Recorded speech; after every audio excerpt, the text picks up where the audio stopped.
ఇకపై బాబుని బయటికి తీసుకెళ్లాలంటే మాలాంటి వాళ్ళని ఎవరినైనా తోడు తీసుకెళ్ళు. అర్థమైందా? వెళ్ళు.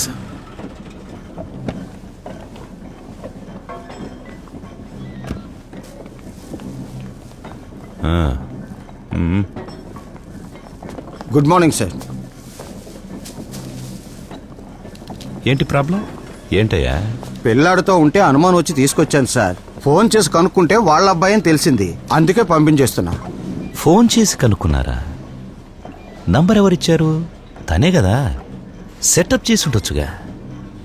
ఇదేనా మీరు చేసే డ్యూటీ? వెళ్ళండి, ఇంటికి వెళ్ళి కనుక్కొని రండి. సార్ నేను ఊరికొచ్చిన మొదటి రోజే మా ఇంటికి పోలీసులు వస్తే బాగుండదు. చెప్పించు కొడతా. ఏం డైరెక్ట్గా వచ్చి మాట్లాడుతున్నావు? దూరం ఉండు, దూరం. మీరెళ్ళండి సార్. సరే సార్. సార్ అటు చూడ